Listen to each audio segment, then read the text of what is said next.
கல்வியான இந்த ஸ்ரீனிவாசன் நகர் reaction பிரிவினுடைய city பிரான்ச்சிலே கடந்த 7 ஆண்டுகளாக இறைவன் அவர்களை பராமரித்து போஷித்து வழிநடத்தி வந்ததற்காக தேவனுக்கு நன்றி செலுத்தும்படியாக இந்த 7ஆம் ஆண்டு நிறைவு விழாவை அவர்கள் இறைவனுக்கு நன்றி பலி செலுத்தும் ஆராதனையாக இந்த இடத்திலே சபையாரை அவர்கள் அறிந்தவர்களை தெரிந்தவர்களை கூட்டி சேர்த்து இறைவனுக்கு மகிமை செலுத்தும்படியாக இறைவன் ஒவ்வொருவருக்கும் கிருபை பாராட்டுகிறதுக்காக கர்த்தரை நான் ஸ்தோத்தரிக்கின்றேன்.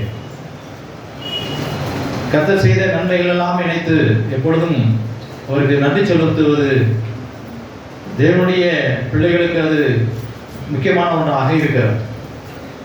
இந்த குஷ்டரோகிகளை குறித்தான காரியங்களிலே நாம் வாசிக்கிற பொழுது சுத்தமானவர்கள் 10 பேர் அல்லவா, தேவனுக்கு மகிமை செலுத்த இந்த ஒருவனை தவிர வேறொருவரும் இல்லையா என்று சொல்லி கர்த்தராகிய இயேசு கேள்வி எழுப்பினதை பார்க்கிறோம். இறைவனுக்கு நன்றி செலுத்துவது அவர் செய்த நன்மைகளால் நினைத்து எப்பொழுதும் அவருக்கு மகிமை செலுத்துவது தேவ பிள்ளைகளுடைய கடமையாக இருக்கிறது. இந்த சபையார் இடத்திலே இந்த 7 ஆண்டுகளாக இறைவன் செய்த நன்மைகளை நினைத்து நன்றி செலுத்தும்படியாக இந்த நாளிலே அவர்கள் இந்த நிறைவு விழாவை இறைவனுக்கு மகிமை செலுத்தும் நாளாக தேர்ந்தெடுத்தபடியாக கர்த்தரை நான் ஸ்தோத்தரிக்கின்றேன். இந்த வெறும் தூயாவின் கொடுக்கிற வசனங்களை நாம் தியானித்து கர்த்தருக்குள்ளாய் நாம் ஒவ்வொருவரும் பலனடையவும் கர்த்தராகிய இயேசு கிறிஸ்துவுக்கு நாம் சாட்சியாக இருக்கவும் இறைவன் நமக்கு இரக்கம் பாராட்டுவாராக. சங்கீதத்தின் புஸ்தகத்திலே 34வது அதிகாரம் 5வது வாக்கியத்தை சகோதரர் எழுந்து வாசிக்கலாம். சங்கீதத்தின் புஸ்தகம் 34வது அதிகாரம் 5வது வாக்கியம்.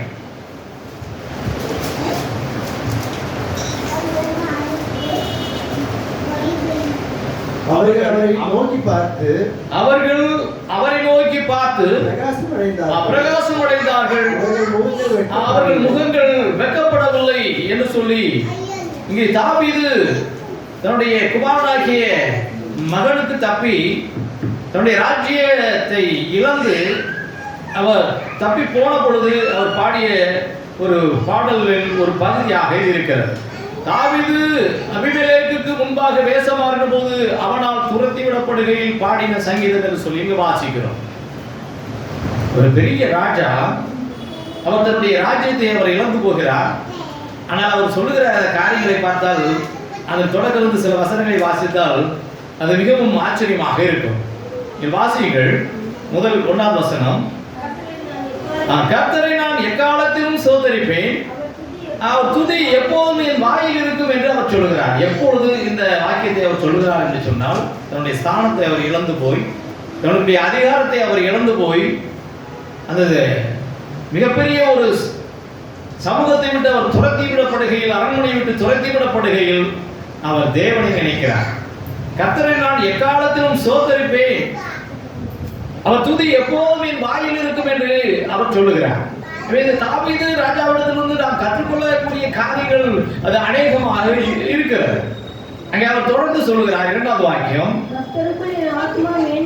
கர்த்தருக்குள் என் ஆத்துமா மேன்மை பாராட்டும், சிறுமைப்பட்டவர்கள் அதை கேட்டு மகிழ்வார்கள் என்று அவர் சொல்லுகிறார். கர்த்தருக்குள் என் ஆத்துமா மேன்மை பாராட்டும் என்று அவர் சொல்லுகிறார். பொதுவாக ஒரு நஷ்டம் ஏற்படுகிறது என்றால் மனித இயல்பிலே அவர்கள் சோர்ந்து போய் விடுவார்கள். ஆனால் இந்த மனிதரை பாருங்கள், இவர் தேவனிடத்திலே கிருபை பெற்றிருந்தபடியினாலே அந்த மிகப்பெரிய அதிகாரமும் ராஜ்யமும் தன்னை விட்டு நீங்கி போய்விட்டது என்ற அந்த சூழ்நிலையிலும் கர்த்தருக்குள் என் ஆத்துமா மேன்மை பாராட்டும் என்று சொல்லி அவர் கர்த்தருக்குள்ளே தன்னை திடப்படுத்திக் கொள்கிறார். அதனால்தான் அவர் சொல்லுகிறார், சிறுமைப்பட்டவர்கள் அதை கேட்டு மகிழ்வார்கள் என்று சொல்லுகிறார். எனவே நான் இப்பொழுது சிறுமைப்பட்டு போயிருக்கிறேன். நான் ராஜாவாக ஒரு காலத்தில் இருந்திருக்கலாம். இப்பொழுது என்னுடைய சொந்த குமாரனே ராஜ்யத்தை பிடித்து கொண்டு விட்டு என்னை துரத்தி விடுகிறான் என்று சொல்லி, ஆனாலும் நான் கர்த்தருக்குள்ளே என் ஆத்துமா மேன்மை பாராட்டும் என்று அவர் சொல்லுகிறார். இப்படி அவர் சொல்லிக் கொண்டு வருகிற பொழுது அவர் தொடர்ந்து சொல்லுகிறார், தன்னோடு இருக்கிறவர்களுக்கு ஒரு ஆலோசனை கொடுக்கிறார். 3வது வாக்கியம், என்னோடு கூட கர்த்தரை மகிமைப்படுத்துங்கள், நாம் ஒருமித்து அவர் நாமத்தை உயர்த்துவோமாக என்று சொல்லி தேவனுக்கு அவர் முக்கியப்படுத்துகிறார். தான் இழந்து போன அந்த ராஜ்யத்தை குறித்து அவர் கவலைப்படவில்லை. என்னோடு கூட கர்த்தரை நீங்கள் மகிமைப்படுத்துங்கள், நாம் ஒருமித்து அவர் நாமத்தை உயர்த்துவோமாக என்று சொல்லி இறைவனை அவர் நோக்கி பார்க்கக்கூடிய ஒரு அனுபவம் அவருக்கு இருந்தது. அதனால்தான் பின்னாட்டில் மீண்டும் அவர் ராஜ்யத்தை அவர் பிடித்துக் கொண்டார் என்று நாம் பார்க்கிறோம். எல்லாவித சூழலிலும் தேவனுடைய பிள்ளைகளாக நாம் செய்ய வேண்டிய ஒரே ஒரு காரியம் தான். இங்கே தாவீது தன்னுடைய ராஜ்யத்தை இழந்து போன பொழுதும் அவர் கர்த்தரை குறை சொல்லவில்லை, அல்லது மற்றவரை குறித்து அவர் குறை சொல்லிக் கொண்டிருக்கவில்லை. அவர் தேவனை நோக்கி பார்க்கக்கூடிய ஒரு தேவ மனிதனாக அவர் இருந்தார். 4வது வாக்கியம், நான் கர்த்தரை தேடினேன், அவர் எனக்கு செவி கொடுத்து என்னுடைய எல்லா பயத்துக்கும் நீங்களாகிவிட்டார் என்று அவர் சொல்லுகிறார். பொதுவாக ஒரு ராஜ்யத்தை பிடிக்கிறார் என்று சொன்னால் தனக்கு யாரெல்லாம் எதிரியாக இருப்பார்களோ அவர் மீண்டும் நம்முடைய ராஜ்யத்தை பிடிவிடக்கூடாது என்பதற்காக அவர்கள் கொண்டு போட்டு விடுவார்கள். இங்கே இவருக்கு அப்படிப்பட்டதான பயங்கள் உண்டாயிருக்கலாம். நான் கர்த்தரை தேடினேன், அவர் எனக்கு செவி கொடுத்து என்னுடைய எல்லா பயத்துக்கும் என்னை நீங்களாக்கி விட்டார் என்று அவர் சொல்கிறார். நிச்சயமாக தன்னுடைய மகன் தன்னை கொண்டு விடுவான் என்று அவருக்கு தெரியும். ஏனென்றால் நாம் உயிரோடு இருக்கிற வரையும் அவனுக்கு அது பிரச்சனையாக இருக்கும் சொல்லி அவரை கொன்று விடுவார். அது அந்த காலத்திலே ஒரு பழக்கமாக இருந்தது என்று பார்க்கிறோம். நான் கர்த்தரை தேடினேன், அவர் எனக்கு செவி கொடுத்து என்னுடைய எல்லா பயத்துக்கும் என்னை நீங்களாக்கி விட்டார் என்று சொல்கிறார். அவருடைய பயத்தை அவர் நீங்களாக்கி விட்டார். காரணம் அவர் கர்த்தரை நோக்கி பார்க்கக்கூடிய ஒரு அனுபவமுடையவராக இருந்தார். அருமையான தாவீது ராஜாவிடத்திலிருந்து நாம் கற்றுக்கொள்ள வேண்டிய காரியங்கள் அது அநேகமாக இருக்கிறது. அவர் அப்படி சொல்லிவிட்டு தான் இந்த 5வது வாக்கியத்தை சொல்கிறார், அவர்கள் அவரை நோக்கி பார்த்து பிரகாசம் அடைந்தார்கள், அவர் முகங்கள் வெட்கப்படவில்லை என்று சொல்லி. இந்த ஊழியத்தின் பாதையிலே இந்த விசுவாச ஓட்டத்திலே நாம் அழைக்கப்பட்டிருக்கிறோம் என்று சொன்னால் பல்வேறு விதமான நஷ்டங்கள் நமக்கு உண்டாகலாம், நெருக்கடிகள் உண்டாகலாம். ஆனால் கர்த்தராகிய இயேசுவை நோக்கி நாம் தேவனை நோக்கி நாம் பார்க்கிற பொழுது நம்முடைய முகங்கள் வெட்கப்பட்டு போகாது. அநேக பரிசுத்தவான்கள் தேவனால் அவர்கள் அழைக்கப்பட்டிருந்தார்கள். அழைக்கப்பட்ட அந்த பரிசுத்தவான்கள் எப்பொழுதுமே தேவனை நோக்கி பார்க்கக்கூடிய ஒரு நல்ல அனுபவமுடையவர்களாக இருந்தபடினால் இந்த நெருக்கடிகளில் இருந்து இறைவன் அவர்களை தப்புவித்துக் கொண்டு வந்தார். நான் கர்த்தரை தேடினேன், அவர் எனக்கு செவி கொடுத்து என்னுடைய எல்லா பயத்துக்கும் அவர் என்னை நீங்களாக்கி விட்டார். அவரை நோக்கி பார்த்து பிரகாசம் அடைந்தார்கள், முகங்கள் வெட்கப்படவில்லை. இனி தேவனை நோக்கி யாரெல்லாம் பார்க்கிறார்களோ அவர்கள் நிச்சயமாக வெட்கப்பட்டு போக மாட்டார்கள். நாம் தேவனை நோக்கி பார்க்கிறோம், அந்த சபையார் தேவனை நோக்கி பார்க்கிறார்கள், நிச்சயமாக அவர்கள் வெட்கப்பட்டு போவதில்லை. ஆதியாகமத்தின் புஸ்தகம் 14ஆம் அதிகாரத்திலே அந்த ஆபிரகாம் நமக்கு விசுவாச தந்தை என்று நாம் வேதத்தின் மூலமாக நாம் அறிகிறோம். அப்படிப்பட்ட விசுவாசத்தின் தந்தை தன்னுடைய சகோதரனாகிய லோத்துவுக்கு ஏற்பட்ட ஒரு நெருக்கடியிலே அவர் தன்னோடு கூட இருந்த கிட்டத்தட்ட ஒரு 300 பேருக்கு மேற்பட்ட வீரர்களுக்கு ஆயுதம் தெரிவித்து தன்னுடைய சகோதரனுடைய உடைமைகளையும் அவருடைய வீட்டாரையும் கொள்ளையிட்டு கடந்து சென்றவர்களுக்கு பின்தொடர்ந்து போய் அவர் வெற்றி பெற்று கடந்து வருகிறார். அவரோடு கூட இருந்த சோதமின் ராஜாவும் அவர்களோடு கூட அவர் கடந்து போனதாக அங்கு பார்க்கிறோம். இங்கே அவர் வெற்றி பெற்று திரும்பி வந்த பொழுது அந்த ராஜா சோதமின் ராஜா ஆபிரகாமிற்கு ஒரு காரியத்தை சொல்லுகிறார். அதற்கு ஆபிரகாம் உடன்படவில்லை என்று சொல்லி பாருங்கள். இங்கே 21வது வாக்கியம், சோதமின் ராஜா ஆபிரகாமை நோக்கி ஜனங்களை எனக்கு தாரும், பொருட்களை நீர் எடுத்துக்கொள்ளும் என்றான். அதற்கு ஆபிரகாம் சோதமின் ராஜாவை பார்த்து, ஆபிரகாமை ஐஸ்வர்யவானாக்கினேன் என்று நீர் சொல்லாதபடிக்கு நான் ஒரு சரட்டையாகிலும் பாதரட்சின் வாரையாகிலும் உமக்கு உண்டானவைகள் யாவற்றையாகிலும் எடுத்துக்கொள்ளேன் என்று அவர் சொல்லுவதை பார்க்கிறோம். ராஜா சொல்லுகிறார், ஜனங்கள் எல்லாமே நீ எனக்கு கொடுத்து விடு. கொள்ளையடித்த அந்த திருப்பி கொண்டு வந்த அந்த பொருட்களை எல்லாம் நீர் எடுத்துக்கொள்ளும் என்று சொன்ன பொழுது அதற்கு அவர் உடன்படவில்லை என்று சொல்லி பார்க்கிறோம். சொல்லிவிட்டு அருமையான நம்முடைய விசுவாசத்தின் தந்தை என்று அழைக்கக்கூடிய ஆபிரகாம் சொன்ன அந்த வாக்கியத்தை என்னுடைய பிள்ளைகள் நீங்கள் நன்றாக மனதில் பதித்து வைத்துக் கொள்ளுங்கள். 23வது வாக்கியம், வானத்தையும் பூமியும் உண்டாக்கினவராகிய வானத்தையும் பூமியும் உடையவராகிய உன்னதமான தேவனாகிய கர்த்தருக்கு நேராக என் கையை உயர்த்துகிறேன் என்று அவர் சொல்லுகிறதை பார்க்கிறோம். ராஜா சோதமின் ராஜா சொல்லுகிறார், ஜனங்களை நீர் எனக்கு கொடுத்து விட்டு இந்த கொள்ளை பொருட்களை எல்லாம் நீர் எடுத்துக்கொள்ளும் என்று சொன்ன பொழுது அவர் வானத்தையும் பூமியும் உடையவராகிய உன்னதமான தேவனாய் கர்த்தருக்கு நேராக என் கையை உயர்த்துகிறேன் என்று அவர் சொல்கிறார். ஆபிரகாமை ஐஸ்வர்யவனாக்கினேன் என்று நீ சொல்லாதபடி, மனிதன் நம்மை உயர்த்தி விட்டான் என்று நீ சொல்லக்கூடாது. மற்றவர்கள் நம்மை பார்த்து என்னால் இவர்கள் உயர்ந்து விட்டார்கள் என்று சொல்லக்கூடாது என்று சொல்வதிலே ஆபிரகாம் மிகவும் கவனமுடையவராக இருந்தார். எப்பொழுதும் அவர் தேவன் நோக்கி பார்க்கக்கூடிய ஒரு அனுபவம் உடையவராக இருந்தார். இது ஒவ்வொரு தேவனுடைய பிள்ளைக்கும் அது மிகவும் அவசியமாக இருக்கும். தேவனை நம்பக்கூடிய ஒவ்வொரு தேவனுடைய பிள்ளையும் தேவனை நோக்கி பார்க்கும் அனுப்ப வேண்டும். இங்கே ஆபிரகாம் சொல்லுகிறார், ஆபிரகாமை ஐஸ்வர்யவாக்கினேன் என்று நீர் சொல்லாதபடிக்கு நான் ஒரு சரட்டை ஆகிலும் பாதரட்சின் வாரையாயிலும் உமக்கு உண்டானவர்கள் யாதொன்றையாயிலும் எடுத்துக்கொள்ளேன் என்று சொல்லி வானத்தையும் பூமி உடையவனாகிய உன்னதமான தேவனாய் கர்த்தருக்கு நேராக என் கையை உயர்த்துகிறேன். எல்லாவித சூழலிலும் நாம் கர்த்தரை நோக்கி பார்க்கும் அனுபவம் நம்ம ஒவ்வொருக்கு வேண்டும். நிச்சயமாக இறைவனிடத்திலிருந்து பதில் கடந்து வரும். அருமையான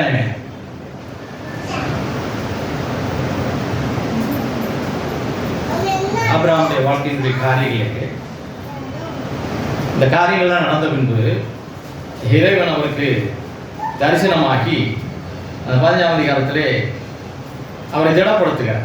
ஆபிரகாமே, நீ பயப்படாதே, நான் உனக்கு கேடகம் உனக்கு மகா பெரிய பலனுமாய் இருக்கிறேன் என்று ஆபிரகாமுக்கு இறைவன் சொல்லுகிறார். 1ஆவது வசனத்திலே அப்படி நாம் வாசிக்கிறோம். ஆனால் அதற்கு ஆபிரகாம் சொல்லக்கூடிய பதில் என்ன என்று சொன்னால், அவருடைய ஏக்கத்தை அவர் தெரிவிக்கிறார். 2வது வசனம், அதாவது 15ஆம் அதிகாரம் 2வது வாக்கியம். அதற்கு ஆபிரகாம், கர்த்தராகிய ஆண்டவரே, அடியேனுக்கு என்ன தருவீர்? நான் பிள்ளை இல்லாமல் இருக்கிறேனே. தமஸ்கு ஊரனாகிய இந்த எலியேசர் என் வீட்டு விசாரணைக்காரனாக இருக்கிறானே என்றான். இன்னும் ஆபிரகாம், தேவரீர் எனக்கு புத்திர சந்தானம் அருளவில்லை. இதோ என் வீட்டிலே பிறந்த பிள்ளை சோதரவாளியாக இருக்கிறான் என்று சொல்லி தன்னுடைய ஆதங்கத்தை தேவனிடத்திலே தெரிவிக்கிறேன். எனக்கு பிள்ளை இல்லாமல் இருக்கிறேன்.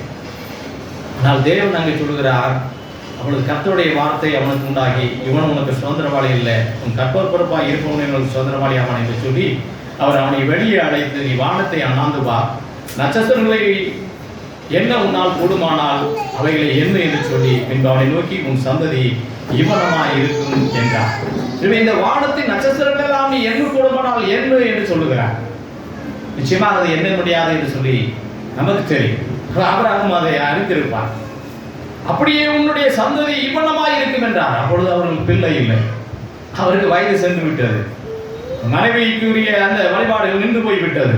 ஆனால் இப்படிப்பட்ட ஒரு சூழ்நிலையிலே இறைவன் தன்னுடைய வாக்குத்தத்தத்தை குறித்து அவர் கவனமுடையவராக இருக்கிறார்.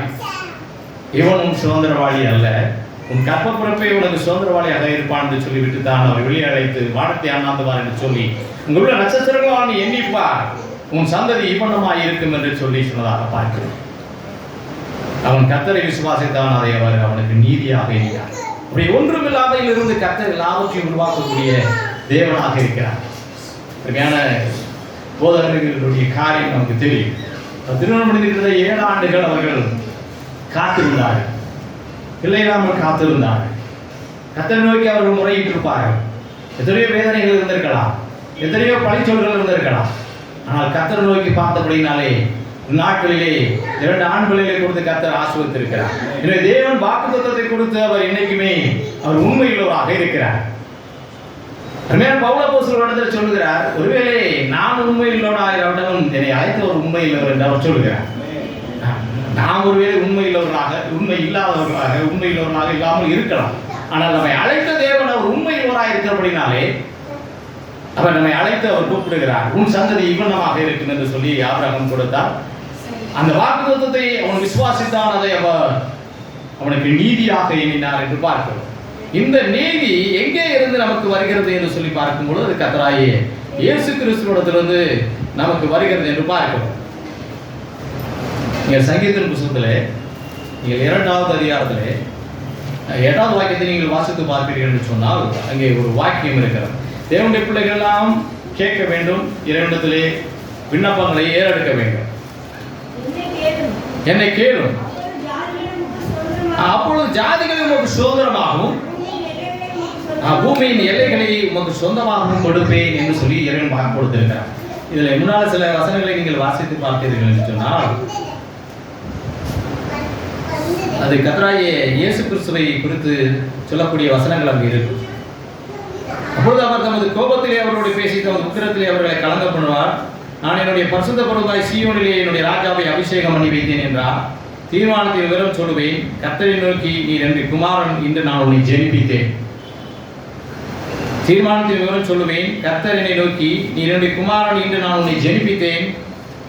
என்னை கேளும், அப்பொழுது ஜாதிகளையும் ஒரு சுதந்திரமாகவும் பூமி நிலைகளையும் ஒரு சொந்தமாகவும் கொடுப்பேன் என்று சொல்லி கர்த்தராகிய இயேசு கிறிஸ்துவை குறித்தான காரியம் அங்கு எழுதப்பட்டிருக்கிறதை நாம் வாசிக்கிறோம். கர்த்தரை நோக்கி, நீர் என்னுடைய குமாரன், இன்று நான் உன்னை ஜெனிப்பித்தேன். என்னை கேளும், அப்பொழுது ஜாதிகளையும் ஒரு சுதந்திரமாகவும் பூமி நிலைகளையும் ஒரு சொந்தமாகவும் கொடுப்பேன் என்று சொன்னதாக பார்க்கிறோம். கர்த்தராகிய இயேசு கிறிஸ்து மரித்தார் கொண்டு அவர் உயிர்த்தெழுந்தது பாடு சீசருக்கு அவர் தரிசனமாகிறார். அப்படி தரிசனமான கர்த்தராகிய இயேசு கிறிஸ்து, இதோ வானத்திலும் பூமியிலும் சகல அதிகாரம் பொழுது எனக்கு கொடுக்கப்பட்டிருக்கிறது. நீங்கள் உலகமாய் சென்று சுவிசேஷத்தை பிரசங்கிங்கள், விசுவாசத்தை ஏற்றுக்கொள்ளுங்களை பிதாகுமாரன் பரிசுத்த ஆவியின் நாமத்தினாலே நீங்கள் ஞானஸ்நானப்படுத்திக் கொள்ளுங்கள். இதோ உலகத்தின் முடிவு நான் உங்களோடு கூட இருக்கிறேன் என்று சொல்லி அவருக்கு வாக்கு சொல்லி அவர்களை அனுப்பினார் என்று பார்க்கிறோம். அந்த நாள் முதல் இந்த நாள் வரை கர்த்தராகிய இயேசு கிறிஸ்துவை குறித்தான அந்த காரியம் நற்செய்தியாக உலகமாக அறிவிக்கப்படுகிறது. அதை விசுவாசத்தை ஏற்றுக்கொள்கிறவர்கள் அவர்கள் பாக்கியவான்களாக இருக்கிறார்கள். அவர்களுக்கு இறைவன் தன்னுடைய வாக்குத்தத்தத்தின்படியாக நிச்சயமாக நித்திய ஜீவனை அவர் அருள்வார். இங்கே இப்படி ரட்சிக்கப்பட்ட தேவஜனங்கள் இது கர்த்தராகிய இயேசு கிறிஸ்து சொன்னதாக இருக்கிறது. அதே போல அவர் வாழ்ந்த நாட்களில் அவர் ஒரு காரியத்தை சொல்கிறார். நான் உயர்த்தப்பட்டிருக்கிற பொழுது நான் எல்லாரையும் என்னிடமாய் இழுத்துக் கொள்வேன் என்று அவர் சொன்னதாக வாசிக்கிறோம். சிலுவையிலே நான் அடிக்கப்பட்டிருக்கும் பொழுது நான் எல்லாரையும் என்னிடமாய் நான் இழுத்துக் கொள்வேன் என்று அவர் சொன்னதாகவும் வாசிக்கிறோம். நாட்களிலே திருச்சபையை இறைவன் தாமே கட்டுகிறார். அருமையான பேதுரு அப்போஸ்தலருக்கு இறைவன் தாம் இந்த பூமியிலே வாழ்ந்த நாட்கள் சொல்லுகிறார், நீ பேதுருவாய் இருக்கிறாய், இந்த கல்லின் மேல் என் சபையை நான் கட்டுவேன் என்று சொல்லி அந்த பேதுரு தான் அவர்கிட்டதே கேட்டார். ரட்சிக்கப்படுவது ஒரு சிலர் தானோ என்று அவர் கேட்டார். அப்பொழுது ஆண்டவருடைய பதில் என்ன தெரியுமா? இது மனிதனால் கூடாத தேவனால் எல்லாம் கூடும் என்று சொன்னார். ஆண்டவராகிய இயேசு கிறிஸ்து பெரிய ஐஸ்வர்யவான்கள்லாம் தேவனுடைய ராஜ்யத்தில் பிரவேசிப்பது ரொம்ப அரிதுன்னு சொல்லிட்டார். அதுக்கு ஒரு ஓமையை அவர் சொன்னார். ஒரே ஊசியின் காதில் ஒட்டகம் போனாலும் போயிடும், ஆனால் பெரிய ஐஸ்வர்யவான்கள்லாம் தேவனுடைய ராஜ்யத்தில் பிரவேசிப்பது அரிது என்று சொன்ன பொழுது இந்த காரியத்தை அவர் கேட்கிறார். ரட்சிக்கப்படுகிற ஒரு சிலர் தானே, யார் தான் ரட்சிக்கப்படக்கூடும்? ஏன்னா ஊசியின் காதுக்குள்ள ஒட்டகம் பூந்துன்னு சொன்னா நிச்சயமா நடக்கவே நடக்காது. ஆனால் இது மனிதனால் கூடாது, தேவனால் எல்லாம் கூடும். ஒன்றுமில்லாமல் இருந்து தேவன் எல்லாவற்றையும் உருவாக்கின தேவன் நம்மை அவருடைய ஊழியத்திற்காக அழைத்திருக்கிறார். நாம் செய்ய வேண்டியது ஒன்றுதான், அவர் என்னை கூப்பிடு என்று சொல்லுகிறார். என்னை கேளும், ஜாதிகளை உனக்கு சுதந்திரமாகவும் பூமியின் எல்லைகளை உனக்கு சொந்தமாகவும் தருவேன் என்று அவர் வாக்கு கொடுத்திருக்கிறார். நாம் அவரை நோக்கி கூப்பிட வேண்டும், கேட்க வேண்டும். ஐயோ எனக்கு பிள்ளை இல்லை என்று சொல்லி அங்கு ஆபிரகாம் தேவனுக்கு முறையிட்டார். அதுக்கு ஆபிரகாம், கர்த்தராகிய ஆண்டவரே, அடியேனுக்கு என்ன தருவி, நான் பிள்ளை இல்லாமல் இருக்கிறேனே, தமஸ்கூரானாகி இந்த எலியேசரின் வீட்டு விசாரணைக்காரனாக இருக்கிறான்னு சொல்லி அவர் தன்னுடைய மனித இயல்புலையை தன்னுடைய ஆதங்கத்தை அவர் தெரியப்படுத்துகிறார். வேற அநேக வழியில் நாம் மனித இயல்புலையை சில ஆதங்கங்களை தெரியப்படுத்துவோம். ஆனால் கர்த்தர் நமக்கு வாக்கு கொடுத்திருக்கிறார், இவன் உனக்கு சுதந்திரவாளி அல்ல, உன் கற்பப்பிறப்பானவனை உனக்கு சுதந்திரவாளி ஆவான் என்று சொல்லி அவன் கூட்டி வெளியே அழைத்துக் கொண்டு போய் இந்த நட்சத்திரங்களை வானத்தை நோக்கி பார்த்து நட்சத்திரங்களை எண்ணிப்பார், கூடுமானால் உன்னுடைய சந்ததி இவ்வனமாக இருக்கும் என்று சொன்னதாக பார்க்கிறோம். அப்படி இந்த நாட்களிலே கிறிஸ்துவை ஏற்றுக்கொண்ட அந்த சந்ததியானது உலகம் எங்கும் பெருகி இருக்கிறது. நாம் இருக்கிற சின்ன சின்ன ஒரு கிராமங்களில கூட இறைவன் ஆங்காங்கே இறைவனுடைய பிள்ளைகளை சந்தித்து இறைவனுக்காக அவர்கள் சாட்சியாக இருக்கிறது இந்த நாட்களில் காண்கிறோம். இது தேவனால் ஆயிற்று, இது கர்த்தரால் ஆயிற்று, கர்த்தராகிய இயேசுவினால் ஆயிற்று. இதோ மரித்தே நான் சதா காலம் உயிரோடு கூட இருக்கிறேன் என்று சொன்னேன். கர்த்தராகிய இயேசு கிறிஸ்து அவர் இன்றும் உயிரோடு இருக்கிறபடினாலே இந்த காரியங்கள் எல்லாம் நடந்து கொண்டே இருக்கிறது. 2000 ஆண்டுகளாக நடந்து கொண்டே இருக்கிறது, இன்னும் நடக்கும். நம்முடைய காலங்களை தாண்டி இன்னும் நடக்கும். கர்த்தருடைய வருகை மட்டும் அது நடந்து கொண்டே இருக்கும் என்பதை தேவனுடைய பிள்ளைகள் நாம் அறிந்து கொள்ள வேண்டும். நாம் கர்த்தருக்குள்ளே ஒருவேளை நித்திர அடைவதற்கும் நித்திர அடையலாம், அல்லது கர்த்தராகிய இயேசு கிறிஸ்துவின் வருகையோட நாம் உயிரோடு கூட இருக்கலாம். இது 2 காரியங்களில் ஏதாவது ஒன்று நடக்கும். நாம் இடையிலே வரக்கூடிய இந்த நெருக்கடிகள், போராட்டங்கள், பிரச்சனைகளை கண்டு நாம் சோர்ந்து போய் விடாதபடி நாம் எப்பொழுதும் அவரை நோக்கி பார்க்க வேண்டும். அதான் அவரை நோக்கி பார்த்தவர்கள் பிரகாசம் அடைந்தார்கள், அவர்களுடைய முகங்கள் வெட்கப்பட்டு போகவில்லை. இங்கே ஏசாயா தீர்க்கதரிசி புத்தகம் 51ஆம் அதிகாரத்திலே 1-2 வசனங்களை கூட வாசியுங்கள். அங்கே ஆபிரகாமை நோக்கி நீங்கள் பாருங்கள், உங்களை பெற்ற சாராளுக்கு நீங்கள் பாருங்கள் என்று அங்கு வாக்கு கொடுத்திருக்கிறதை நாம் வாசிக்கிறோம். அவருடைய விசுவாசத்தை கண்ணோக்கி பார்த்து நீங்களும் அப்படியே இருங்கள் என்று அங்கே தீர்க்கதரிசி மூலமாக இறைவன் நமக்கு வாக்கரில் இருக்கிறார்.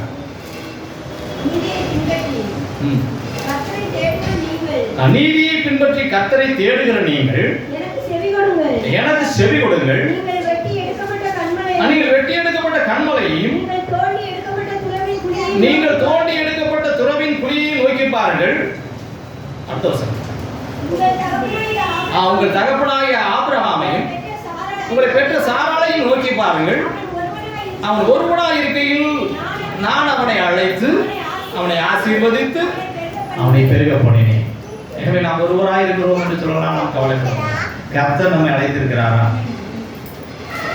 அவன் ஒருவனாய் இருக்கையில் நான் அவனை அழைத்து அவனை நான் ஆசீர்வதித்து அவனை பெருக பண்ணினேன்.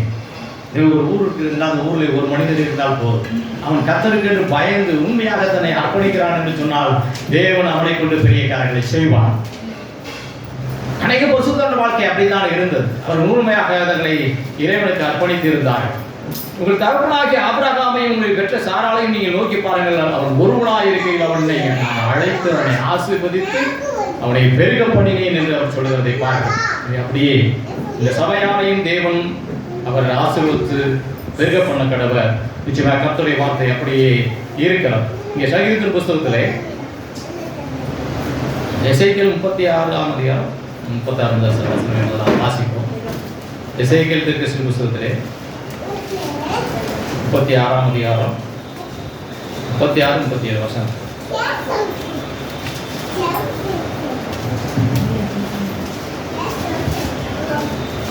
தீர்க்கதரிசியாகிய எசேக்கியேல் அந்த புத்தகத்திலே 36ஆம் அதிகாரம் 36 கர்த்தராகிய நான் நிர்மூலமானவைகளை கட்டுகிறேன் என்றும் பாழானதை பயிர் நிலமாக்குகிறேன் என்றும் அப்பொழுது உங்களை சுற்றிலும் உள்ள மீதியான ஜாதிகள் அறிந்து கொள்வார்கள். கர்த்தராகிய நான் இதை சொன்னேன், இதை செய்வேன். கர்த்தராகிய ஆண்டவர் சொல்லுகிறது என்னவென்றால் இஸ்ரவேல் வம்சத்தாருக்காக நான் இதை அனுக்கிரகம் செய்யும்படி அவர்கள் என்னிடத்தில் விண்ணப்பம் பண்ண வேண்டும். மந்தை பெருகிறது போல் அவர்களின் மனிதரை பெருக பண்ணுவேன் என்று அவர் வாக்கு கொடுத்திருக்கிறார். இது எல்லாருக்கும் முடியுது. செய்ய வேண்டியது ஒன்றுதான். என்னைக்கேனும் ஜாதிகளே இவனுக்கு சொந்தமாக பூமியில் இவனுக்கு சொந்தமாக தருவேன். இதெல்லாம் இயேசு கிறிஸ்துதான் காரியங்களாக இருக்கிறது. என்னைக்கேனும் ஜாதிகளை சொந்தமாக பூமியில் இவனுக்கு சொந்தமாக தருவேன். இறைவனை நோக்கி நாம் கூப்பிட வேண்டும். அவரை நோக்கி பார்த்தவர்கள் பிரகாசப்படவர்கள் வெட்கப்படவில்லை. நிச்சயமாக இங்கே எந்த ஒரு தேவனுக்காக ஊழியம் செய்த பரிசுத்தவான்களும் வெட்கப்பட்டு போகவில்லை. கடைசி படிந்த இறைவன் அவர்களை உயர்த்தினார். ஒரு சிலர் இரத்த சாட்சியாக மறைத்திருக்கிறார். அவர்களுக்கென்று இறைவன் ஒரு பணியை நியமித்திருந்தால் அந்த பணியை அவர் செய்து முடித்து போய்விட்டார்கள். அப்போஸ்தலனாகிய பேதுருக்கென்று ஒரு பணியை நியமித்திருந்தார். யாக்கோபுக்கென்று ஒரு பணியை நியமித்திருந்தார். பவுல் அப்போஸ்தலனுக்கு ஒரு பணியை இறைவன் நியமித்திருந்தார். ஒவ்வொருத்தருக்கும் ஒவ்வொரு விதமான ஊழியத்தை இறைவன் கொடுக்கிறது. அவர் எஜமானன், அவர் பிரியமானதை அவர் செய்கிறார். அருமையான பாடல்களை நாம் பாடினோம். எஜமானன் இருக்க நமக்கு என்ன கவலை.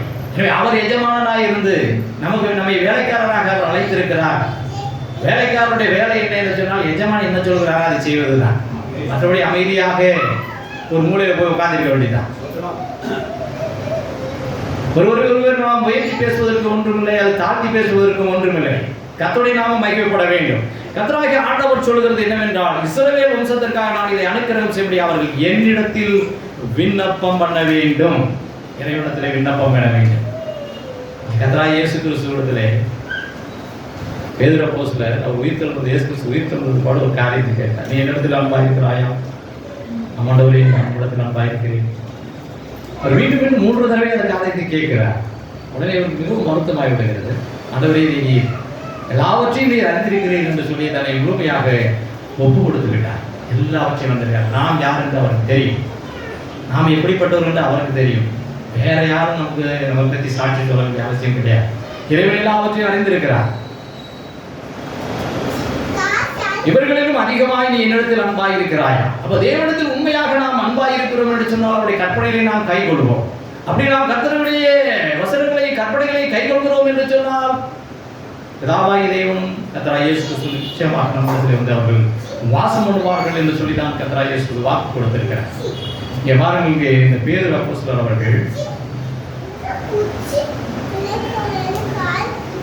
நீர் எல்லாவற்றையும் அறிந்திருக்கிறீர், நான் உண்மை நேசிக்கிறேன் என்பதை நீர் அறிவீர் என்றான். இயேசு என் ஆடுகளை மேய்ப்பாக என்று பொறுப்பை அவருக்கு ஒப்புக் கொடுத்தார். சொல்லிவிட்டு, நீ இள வயதுள்ளவனாக இருந்தபோது உன்னை நீயே அறையை கட்டிக்கொண்டு உனக்கு இஷ்டமான இடத்தில் நடந்து தெரிந்தார். நீ முதிர் வயதுள்ளவன் ஆகும்போது உன் கைகளை நீக்குவாய், வேறொருவன் உன் அறையை கட்டி உனக்கு இஷ்டமில்லாத இடத்துக்கு உன்னை கூட்டிக் கொண்டு போவான் என்று மெய்யாக உனக்கு சொல்கிறேன் என்று சொல்லி அவருடைய காரியங்களை அவர் அறிவிக்கிறார். அப்படி அறிவிக்கிற பொழுது அவருக்கு அன்பான ஒரு சீசன் அவர் பின்பாக வந்து கொண்டே இருக்கிற பொழுது பேதுரு திரும்பி பார்த்து, இயேசுவுக்கு அன்பாக இருந்தவனும் ராஜபோஜனம் பண்ணுகையில் அவர் மார்பிலே சாய்ந்து ஆண்டவரே உம்மை காட்டிக் கொடுக்கிறேன் யார் என்று கேட்டவனும் ஆகிய சீசன் பின்னே வருகிறதை கண்டான். அவனை கண்டு பேதுரு இயேசுவை நோக்கி, ஆண்டவரே இவன் காரியம் என்ன என்று கேட்டான். அநேகருடைய காரியம் என்ன, இவன் காரியம் என்ன, இவன் காரியம் என்ன என்று சொல்லி மற்றவருடைய காரியத்தை குறித்து கேட்கிற ஒரு காரியம் நம்மிடத்தில் இருக்கிறது. அது நம்முடைய வேலை அல்ல. இங்கே கர்த்தராகிய இயேசு கிறிஸ்து அவருக்கு அழகான ஒரு பதிலை கொடுக்கிறார். அதை வாசியுங்கள். அதற்கு இயேசு அவனை கண்டு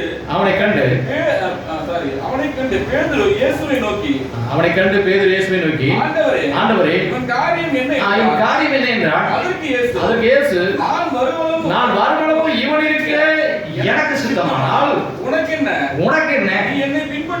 நீ என்னை பின்பற்றி வா என்றார். இதுதான் நமக்கு இறைவன் சொல்லக்கூடிய பதம். நீ என்னை பின்பற்றி, இயேசுவை பின்பற்றி ஓடிக்கொண்டே இருக்க வேண்டும். இயேசு நம்மை தொடர்ந்து நம்மை அழைத்திருக்கிறார்.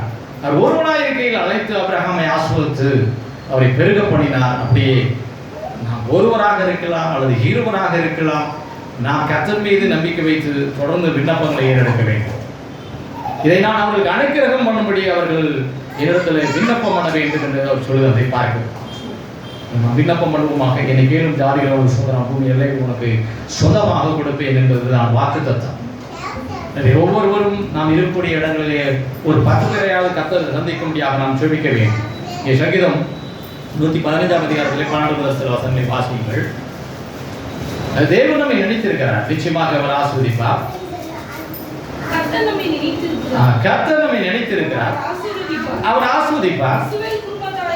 பாருங்கள், இஸ்ரவேல் குடும்பத்தாரை ஆசீர்வதிப்பார், அவர் ஆரோன் குடும்பத்தை ஆசீர்வதிப்பார். கர்த்தருக்கு பயப்படுகிற பெரியோரையும் சிறியோரையும் ஆசீர்வதிப்பார். இவை கர்த்தருக்கு பயந்து நாம் அவருடைய வார்த்தைகளை கைகொண்டு நடக்கிற பொழுது கர்த்தர் அவர் நம்மை ஆசீர்வதிக்கக்கூடியவராக இருக்கிறார். ஆபிரகாமை பார்த்து, நான் காண்பிக்கும் தேசத்துக்கு நீ போ என்று அவர் கட்டளை கொடுத்தார். அதற்கு அவர் கீழ்ப்படைந்து கடந்து சென்றார். அவரை அழைத்த தேவன் அப்படியே அவரை ஆசீர்வதித்து அவரை பெருக பண்ணினார். கர்த்தர் நம்மை நினைத்திருக்கிறார், அவர் ஆசீர்வதிப்பார். அவர் இஸ்ரவேல் குடும்பத்தாரை அவர் ஆசீர்வதிப்பார், ஆரோன் குடும்பத்தாரை ஆசீர்வதிப்பார். எனவே கர்த்தருடைய பிள்ளைகளை அவர் ஆசீர்வதிப்பார், ஊழியம் செய்கிற பரிசுத்தவான்களை அவர் ஆசீர்வதிப்பார். அவர்களை மாத்திரமா, கர்த்தருக்கு பயப்படுகிற பெரியோரையும் சிறியோரையும் அவர் ஆசீர்வதிப்பார் என்று சொல்லி பார்க்கிறோம். கர்த்தர் உங்களையும் உங்கள் பிள்ளைகளையும் வர்த்திக்க பண்ணுவார் என்று சொல்லி எங்கள் வாக்கு அருளப்பட்டிருக்கிறார். ரட்சிக்கப்பட்ட தேவனுடைய பிள்ளைகளை அவர்கள் இருக்கிற இடங்களிலெல்லாம் அவர் ஆசீர்வதித்து அவர் மூலமாக அநேகரை சந்தித்து தன்னுடைய வருகைக்கு ஆயத்தப்படும்படியாக இறைவன் கிருபை செய்யக்கூடிய தேவனாக இருக்கிறார். நாம் செய்ய வேண்டிய காரியம் அவர் நோக்கி பார்ப்பது, நாம் செய்ய வேண்டிய காரியம் அவர்களுக்கு கூப்பிடுவது. இறைவன் 33:3 வாசியுங்கள்.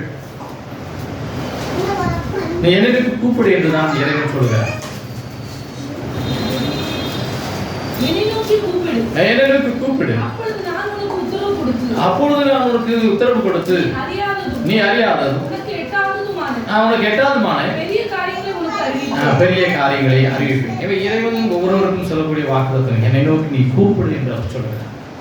நாட்கள் 2 குரல் கூப்பிட்டார், தாவீதின் குமாரனே எனக்கு இறங்கும், தாவீதின் குமாரனே எனக்கு இறங்கும் என்று சொல்லி அவர்கள் பிரசத்தமாய் கூப்பிட்டார்கள். இயேசு நின்று அவர்களை அழைத்து, உங்களுக்கு நான் என்ன செய்ய வேண்டும் என்று கேட்டார். நாங்கள் பார்வையடைய வேண்டும் என்று அவர்கள் கேட்டுக்கொண்டார்கள். இதை செய்ய எனக்கு வல்லமை என்று சொல்லி நீங்கள் விசுவாசிக்கிறீர்களா என்று சொல்லி அவருடைய விசுவாச அறிக்கை அவர் எதிர்பார்த்தார். அம்மானவரே, இதை செய்ய உங்களுக்கு வல்லமை என்று சொல்லி நாங்கள் விசுவாசிக்கிறோம் என்று சொன்னார்கள். உங்களுடைய விசுவாசத்தோடு உங்களுக்கு ஆதரவு என்று சொன்ன உடனே அவருக்கு பார்வை கிடைத்தது என்று பார்க்கிறோம். தேவனுடைய பிள்ளைகளாய் நாம் அவரை நோக்கி கூப்பிடுவதில் மிகவும் கவனமுடையவர்களாக இருப்போம். நெருக்கடிகள் வரலாம். நீங்க தாவீது எப்பொழுது அந்த வசனத்தை சொன்னார் என்று சொன்னால், தன்னுடைய குமாரனால் துரத்தி விடப்படுகிறேன், ராஜ்யபாரத்தை இழந்து போகையில் நான் கர்த்தரை துதிப்பேன் என்று சொல்கிறார். நான் இன்னும் அவரை போற்றுவேன் என்று சொல்கிறார்.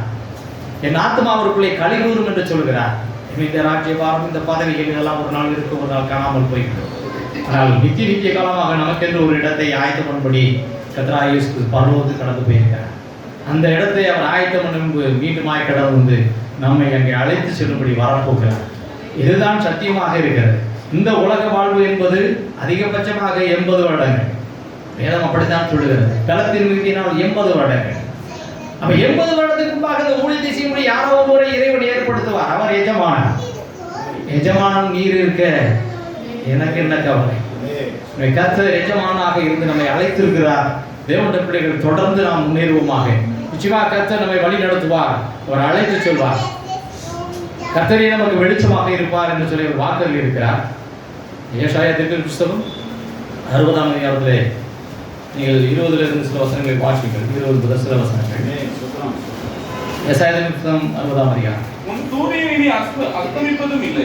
உன் சூரியன் இனி அஸ்தமிப்பதும் இல்லை. உன் சந்திரன் மறைவதும் இல்லை. உன் சந்திரன் மறைவதும் இல்லை. கர்த்தரே உனக்கு நித்திய வெளிச்சமாய் இருப்பார். கர்த்தரே உனக்கு நித்திய வெளிச்சமாய் இருப்பார். உன் துக்க நாட்கள் முடிந்து போகும். உன் துக்க நாட்கள் முடிந்து போகும். உன் ஜனங்கள் யாவரும் நீதிமான்களும் என்றைக்கும் பூமியை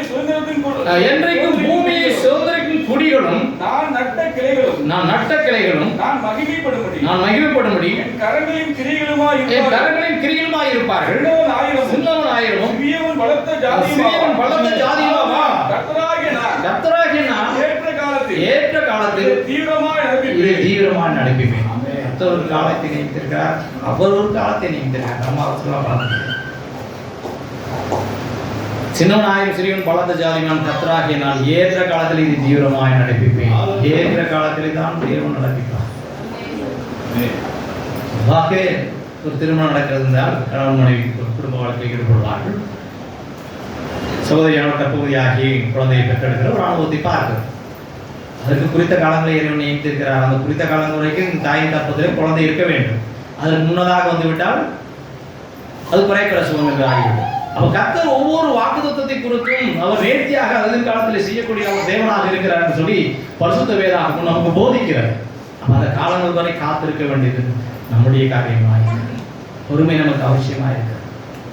சின்னவனாயிரம் சிறியவன் பலத்த ஜாதிமான் கர்த்தராகி நான் ஏற்ற காலத்தில் இது தீவிரமாய் நடப்பிப்பேன் என்று வாக்குறுதி. என்னைக்கேனும் ஜாதிகளை சுதந்திரமாகவும் பூமியின் நிலைகளெல்லாம் சொந்தமாகவும் தருவேன் என்று அவர் வாக்கு கொடுத்திருக்கிறார். நான் பூமியிலே உயர்த்தப்பட்டிருக்கும் போது எல்லாரையும் என்னிடமாக எடுத்துக் கொள்வேன் என்று அவர் வாக்கு கொடுத்திருக்கிறார். அதை நீங்கள் வாசிங்கள். யோவான் 12:32 வாசிக்கலாம். யோவான் என்ற சுவிசேஷத்திலே 12ஆம் அதிகாரத்திலே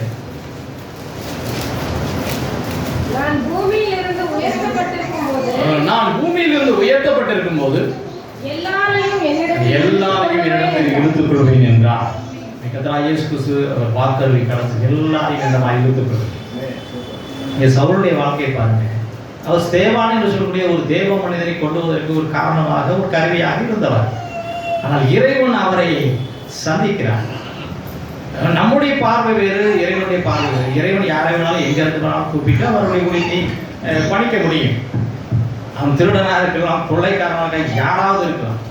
இறைவன் அவர்களை முன்குறித்து அவர்களை அழைக்கிறார். அழைத்து அவர்களை அவர் நீதிமான்களாக்குகிறார். கர்த்தராகிய இயேசு கிறிஸ்துவினுடைய பாரம்பரிய உயிர்ப்பின் மூலமாக கர்த்தராகிய இயேசு கிறிஸ்து நாமத்தை விசுவாசிக்கிறதுனாலே அவர் மரித்தார், 3 நாள் உயிரோடு இருந்தார். அது என்னுடைய பாவங்களுக்காக விசுவாசிக்கூடிய எல்லா மனிதர்களையும் அவர் என்னுடைய பிள்ளையாக அவர் அங்கீகரிக்கிறார், ஏற்றுக்கொள்கிறார். அப்படி தன்னை முழுமையாக அர்ப்பணித்தவர்களை தொடர்ந்து தன்னுடைய ஊழியத்தை செய்யும்படி அவர் அழைக்கிறார். ஒருவன் எனக்கென்று ஊழியம் செய்தால் பிதாவானவர் அவனை கனப்படுத்துவார் என்று அவர் சொல்கிறார் என்று சொன்னார். கர்த்தராகிய இயேசு கிறிஸ்து என்று நாம் ஊழியம் செய்கிறோம் என்று சொன்னால் பிதாவானவர் நிச்சயமாக கனப்படுத்துவார். நாம் கர்த்தருக்கு என்று ஊழியம் செய்கிறோம் என்று சொல்ல அந்த எண்ணத்திலே ஊழியம் செய்யக்கூடிய எந்த ஒரு ஊழியக்காரரையும் கர்த்தர் கைவிட மாட்டார். நீதிமான்கள் விரும்புகிறது அது அவர்கள் கொடுக்கப்படும். இவன் நீதிமான்களாக கர்த்தராகிய இயேசுவை நான் ஏற்றுக்கொண்டதனால் நான் நீதிமான் என்று சொல்லக்கூடியவன். என்னுடைய கிரியைகளினாலே நான் நீதிமான் என்று யாரும் சொல்லக்கூடாது. நம்முடைய நீதி தேவனுக்கு முன்பாக அது அழுக்கான கந்தையாக இருக்கிறது. அநேக பரிசுத்தவான்கள் அவரை அறிக்கையிட்டார்கள். நான் அசுத்தமுள்ள மனிதன், அசுத்தமுள்ள மனிதன் மத்தியிலே நான் வாசம் பண்ணுகிறேன் என்று சொல்லி ஏசாயா தீர்க்கதரிசி சொல்லுகிறார். இறைவன் தான் அவரை ஒரு கொள்ளி எடுத்து வந்து தொட்டு இப்பொழுது நீ சுத்தமானாய் என்று சொல்லுகிறார். அதுபோல பரிசுத்த ஆவியை கொடுத்து தன்னுடைய பிரமாணங்களை நம்முடைய இருதயங்களை எழுதி இறைவன் நமக்கு தேவனாக நாம் அவருடைய பிள்ளைகளாக மாறுபடி கிருபை செய்திருக்கிறார். அருமையான 2000 ஆண்டுகளுக்கு முன்பாக இந்த தீர்க்கதரிசியினுடைய வாக்கு நிறைவேறிற்று என்று சொல்லி பேதுரு அப்போஸ்தலர் தன்னுடைய முதல் பிரசங்கத்திலே அறிவிக்கிறதை பார்க்கிறோம். யோவேல் தீர்க்கதரிசியினால் நிறைவேறப்பட்ட இந்த வாக்குத்தத்தம் நிறைவேறியது. அது பரிசுத்த ஆவியானவர் என்று ஒரு மனிதனுக்குள்ளாய் கடந்து வருகிறாரோ அது முதல் அந்த மனிதனை இறைவன் தன்னுடைய கட்டுப்பாட்டிலே கொண்டு வருகிறார். தொடர்ந்து பரிசுத்த ஆவியை அந்த மனிதர் துக்கப்பட்டு பட்டுவிடக்கூடாது. அவருக்கு அவன் விட்டுக் கொடுக்க வேண்டும். அவரை எடுத்து பயன்படுத்துவார். அவர் இயேசு கிறிஸ்து சொன்ன யாவற்றையும் நினைப்பூட்டுவார். அவர் நான் சொன்ன யாவற்றையும் உங்களுக்கு நினைப்பூட்டுவார் என்று தான் இயேசு கிறிஸ்து சொல்லுகிறார். இப்போ இயேசு கிறிஸ்து சீசருக்கு எல்லா காரியங்களும் சொல்லிக் கொடுத்துட்டு போனார். ஆனால் பொதுவாக மனித இயல்பு நாம் எல்லாத்தையும் மறந்து விடுவோம். அதனால் அவர் தூய ஆவியானவரை அனுப்பி கொடுத்து இந்த வேதத்தையும் எழுதி கொடுத்து விட்டு அதை வாசிக்கிற பொழுது இந்த வரலாற்றெல்லாம் வாசிக்கும் பொழுது கர்த்தர் இதெல்லாம் இந்த பரிசுத்தவான் செய்தார் என்று வாசிக்கும் பொழுது நம்முடைய விசுவாசத்தை அவர் வர்த்திக்க பண்ணுகிறார். வேத வாசிப்பு அவசியம், தூயாவிய உதவி அவசியம். இது எதற்கு இதெல்லாம் இறைவன் எழுதி கொடுத்திருக்கிறார்? நம்முடைய சந்ததிக்கு இதை அறிவிக்க யாரோ ஒருவர் நமக்கு அறிவித்தார்கள். நாம் விசுவாசத்தை ஏற்றுக்கொண்டிருக்கிறோம். தேவனுடைய பிள்ளைகளாக மாறிவிட்டோம். ஊழியக்காரர்களாக நாம் மாறி இருக்கிறோம் என்று நம்முடைய சந்ததிக்கு இதை அறிவிக்க வேண்டும். நம்முடைய சந்ததி அவருடைய சந்ததிக்கு அறிவிக்க வேண்டும் என்பது என்னுடைய விருப்பம். அதற்காக இந்த வேதம் எழுதி கொடுக்கப்பட்டிருக்கிறார். சங்கீதத்தின் புத்தகத்திலே அந்த வாக்கியம் எழுதப்பட்டிருக்கு. ஒரு விஷயம் வாசித்திருந்தலாம். எதற்காக தேவன் பிரமாணங்களை நாம் எழுதி கொடுத்தார் என்று சொன்னால், நாம் நம்முடைய பிதாக்களை போல முரட்டாட்டம் பண்ணுவர்களாய் ஆகிவிடக்கூடாது என்பதற்காக அவர் அதை எழுதி கொடுத்தார் என்று எழுதப்பட்டுள்ளது. 78வது சங்கீதத்திலே அவர் எதற்கு அவர் யாக்கோபிலே சாட்சியை ஏற்படுத்தி இஸ்ரவேலிலே வேதத்தை அவர் ஸ்தாபித்துக் கொடுத்தார். 5வது வசனம், அவர் யாக்கோபிலே சாட்சியை ஏற்படுத்தி இஸ்ரவேலிலே வேதத்தை ஸ்தாபித்து அவைகளை தங்கள் பிள்ளைகளுக்கு அறிவிக்கும்படி பிதாக்களுக்கு கட்டளையிட்டார். பேதுரு சொல்லுகிறார், இவைகளை உங்களுக்கு மீண்டும் மீண்டும் நினைப்பூட்டும்படியாக நான் எத்தனை பண்ணுவேன் என்று அவர் சொல்லுகிறார். ஏதாவது எழுதணும். அருமையான சகோதரி அவர்கள் தொடர்ந்து எழுதி கொண்டே இருக்கிறார். அது தொடர்ந்து புத்தகமாக ஒரு சிறிய போட்டார்கள். தொடர்ந்து அது நடக்கட்டும். கர்த்தருடைய கிருபையினாலே நிச்சயமாக அது பின்னாட்களிலே அனைவர் படித்து மீட்படைவார்கள். இங்கே அப்படி பரிசுத்தவான்கள் எழுதி கொடுத்தவைகள் நமக்கு வேத புத்தகமாக கையில் கிடைத்தபடினாலே இன்று நாம் நம்முடைய சந்ததிக்கு அறிவிக்கப்படியான பாக்கியம் பெற்றிருக்கிறோம். நம்முடைய பிதாக்களுக்கு கட்டளையிட்டார். 6வது வசனம், இனி பிறக்கும் பிள்ளைகளாகிய பின் சந்ததியார் அதை அறிந்து கொண்டு அவர்கள் எழும்பி தங்கள் பிள்ளைகளுக்கு அவர்களை சொல்லும்படிக்கும் தேவன் மேல் பாருங்கள், தேவன் மேல் அவர்கள் தங்கள் நம்பிக்கையை வைத்து தேவனுடைய செயல்களை மறவாமல் அவர் கற்பனைகளை கை கொள்ளும்படிக்கும் இருதயத்தை செவ்வாய்ப்படுத்தாமல் தேவனை உறுதியாய் பற்றிக் கொள்ளாமல் இருந்த முரட்டாட்டமும் கலகமும் உள்ள சந்ததியாகிய தங்கள் பிதாக்களுக்கு அவர் ஒப்பாகாதபடிக்கும் இவைகளை கட்டளையிட்டார். பிதாக்கள் அந்த நாட்டிலே தேவன் செய்த அற்புதங்களை அதிசயங்களை மறந்துவிட்டு அவர்கள் பாகால் பின்னே ஓட ஆரம்பித்து விட்டார்கள். பாகால் பலியிடப்பட்டதற்கு முன்னாக விழுந்து எடுத்தவர்களாக இருந்தார். அதனால் பின்னாட்களில் வரக்கூடிய இந்த சந்ததி கெட்டு போய்விடக்கூடாது என்பதற்காக அவர் இந்த வேதத்தை யாக்கோபிலே சாட்சியை ஏற்படுத்தி இஸ்ரவேலிலே வேதத்தை அவர் ஸ்தாபித்திருக்கிறார். இந்த வேதம் நமக்கு இறைவனை குறித்து போதிக்கிறது. கர்த்தராகிய இயேசு கிறிஸ்துவை குறித்து போதிக்கிறது. கர்த்தராகிய இயேசு கிறிஸ்து உலகத்தில் வந்த நோக்கத்தை அது அறிவிக்கிறது. உலக மக்கள் எல்லாருடைய பாவங்களை ஏற்றுக்கொண்டு அவர் மரித்தார். வேறு வழியே கிடையாது. எல்லாருடைய முழங்கால் அவருடைய நாமத்துக்கு முன்பாக முடங்கித்தான் தீர வேண்டும் என்று வேதம் நமக்கு போதிக்கிறது.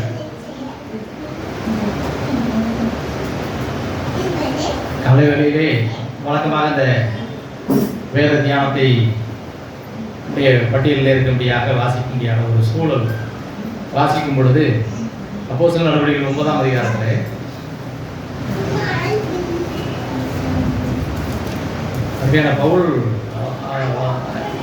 சவுல் பவுலாக மாறுகிற ஒரு அனுபவத்தை பார்க்கிறோம். அங்கே முதலாக அவர் சந்திக்கப்படுகிறார். அப்படி சந்திக்கப்பட்ட அவரை சந்திக்கும்படியாக அப்போஸ்தலர் நடவடிக்கை 9ஆம் அதிகாரம் 6வது வாக்கியம், சவுல் சீசர்களை துன்பப்படுத்தும்படி அவர் தமஸ்கு கடந்து போகிறார், அறியாமல் கடந்து செல்கிறார். வழியிலே இறைவன் அவருக்கு தரிசனமாகிறார். முள்ளில் உதைக்கிறது உனக்கு கடினம் என்று சொல்லிவிட்டார். அப்பொழுது முள்ளில் உதைக்கிறது உனக்கு கடினம் என்று அவர் சொன்ன பொழுது அவன் நடுங்கி திகைத்து, பாருங்கள் 6வது வசனம், அவன் நடுங்கி திகைத்து ஆண்டவரே நான் என்ன செய்ய சித்தமா இருக்கிறேன் என்றான். அதற்கு கர்த்தர் நீ எழுந்து பட்டணத்துக்குள்ளே போ, நீ செய்ய வேண்டியது அங்கே உனக்கு சொல்லப்படும் என்றார். அந்த பாடிப்பட்டியில் நாங்கள்லாம் ஒன்றாக போகும் பொழுது சிட்டியில் ஒரு சபையை ஆரம்பிக்க என்று அங்கிருந்த பரிசுத்தவான் சொல்லிக் கொண்டிருக்காங்க. இப்போ இந்த நாட்டில் ஒரு விளம்பரம் போட்டிருக்காரு, சிட்டி பிரான்ச் அப்படின்னு சொல்லி. இந்த வார்த்தை அது ஞாபகம் வந்துச்சு. நீ எழுந்து பட்டணத்துக்குள்ளே போ. அருமையான ஐயாவை சீனிவாசன் பட்டணத்துக்குள்ளே அவர் அனுப்பிச்சிருக்காரு. நீ எழுந்து பட்டணத்துக்குள்ளே போ, நீ செய்ய வேண்டியது அங்கே உனக்கு சொல்லப்படும் என்றார். அப்படியே ஆண்டவர் சொல்லுவார், அதன்படி அவர் செய்து கொண்டே இருக்க வேண்டும். கர்த்தர் நிச்சயமாக வர்த்திக்கப்படுவார். அதில்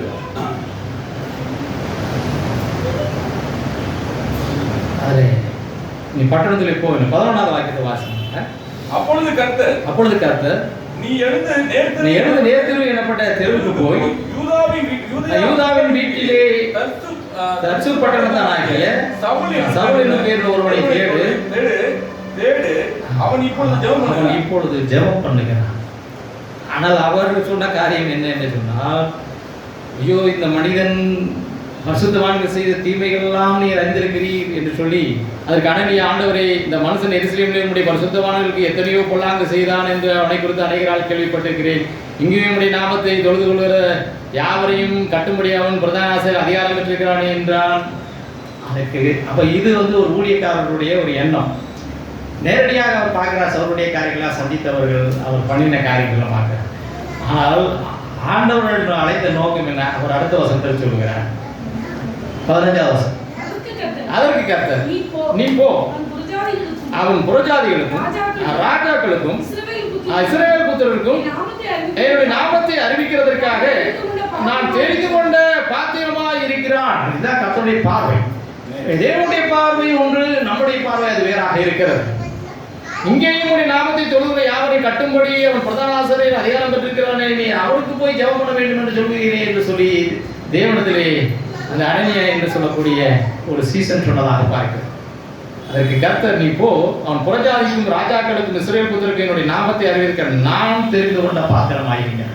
அப்ப தேவன் ஒவ்வொரு ஊழியக்காரரையும் அவர் தெரிந்து கொண்டு அவர் அழைத்து அவர்களை அவர் பரிசுத்தப்படுத்தி தன்னுடைய ஊழியத்துக்கு என்று அவர் நியமிக்கக்கூடியவராக இருக்கிறார். நாம் எஜமான சொல்வதை கேட்டுவிட்டு அதை சொல்லுகிற காரியத்தோடு நாம் நின்று கொள்ள வேண்டும். அதற்குரிய பலன் நமக்கு பருவத்திலிருந்து கடந்து வரும். ஒரு எனக்கு என்று ஊழியம் செய்தால் பிதாவானவர் அவரை கடப்படுத்துவார். எந்தபடியே அருமையான ஐயா அவர்களை இந்த ஸ்ரீனிவாச பட்டணத்துக்குள்ளே இறைவன் அழைத்து வந்திருக்கிறார். அவர் ராஜாக்களுக்கும் புறஜாதிகளுக்கும் சிறைப்புத்திற்கும் நம்முடைய நாமத்தை அறிவிக்கிற தேவனால் தெரிந்து கொள்ளப்பட்ட ஒரு பாத்திரமாக இருக்கிறான்னு சொல்லி நான் விசுவாசிக்கிறேன். அவர் தொடர்ந்து இறைவனை குறித்து இந்த இடத்துல இருந்து தொடர்ந்து இயேசுவை குறித்து பிரசங்கிப்பாராக. 20வது வாக்கியம், தாமதமின்றி கிறிஸ்து தேவனுடைய குமாரன் என்று ஆலயங்களிலே பிரசங்கித்தான். கிறிஸ்து தேவனுடைய குமாரன் என்று ஆலயங்களில் பிரசங்கிக்கும்படியாக தேவன் அருமையான சவுலை பவுலாக மாற்றி இங்கு பிரசங்கம் செய்தார் என்று பார்க்கிறோம். அவர் எழுதிய நிறுவனம் தான் நமக்கு புதிய பாட்டிலே பெரும்பான்மையான சபையினுடைய நடவடிக்கைகளை குறித்து அறிந்து கொள்ள அது பிரயோஜனமாக இந்த நாட்களில் இருக்கிறது. ஐயாவை இந்த ஸ்ரீனிவாசன் அவர்களுக்கு இறைவன் அழைத்திருக்கிறார். அவர் சொல்லுகிறதை அவர் செய்யட்டும். கர்த்தர் நிச்சயமாக என்னை கேளும் ஜாதிகளை சொந்தமாக பூமியை எல்லாம் சொந்தமாய் பெறுவேன் என்று வாக்கறிவிக்கிறார். நிச்சயமாக வாக்கருள்வார். மந்தை விருதுகளை பெருக கொள்வேன், அதற்கு நீங்கள் விண்ணப்பம் பண்ண வேண்டும் என்று அவர் சொல்லியிருக்கிறார். நாம் தொடர்ந்து விண்ணப்பம் பண்ணுவோமாக. சின்னவனாயும் சிறியவன் பலந்த ஜாதிமாவும் கர்த்தரை நான் ஏற்ற காலத்தில் தீவிரமாக நடக்கிறேன் என்று சொல்லியிருக்கிறார். கடைசியாக 2 கொரிந்தியர் புத்தகத்திலே 9ஆம் அதிகாரம் 2 கொரிந்தியர் 9ஆம் அதிகாரம்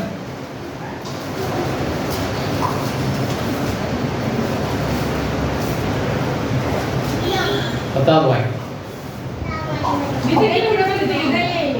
விதைக்கிறவனுக்கு விதையையும் புசிக்கிறதுக்கு ஆகாரத்தையும் அளிக்கிறவர் உங்களுக்கு விதையை அளித்து அதை பெருக பண்ணி உங்கள் நீதியின் விளைச்சலை வர்த்திக்க செய்வார் என்று சொல்லி ஒரு வாக்கு கொடுக்கப்பட்டிருக்கிறார்.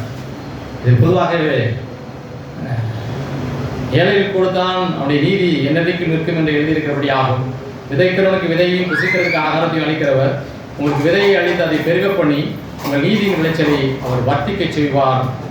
தேவனுக்கு எங்களால் சோத்திரம் உண்டாவதற்கு ஏதுவாக இருக்கும் மிகுந்த உதாரணத்திலே நீங்கள் விதமாக எவ்விதத்திலும் சம்பூர்ணமுள்ளவர்களாவீர்கள் என்று சொல்லி அவர் ஆசிர்வதித்ததாக பார்க்கிறோம்.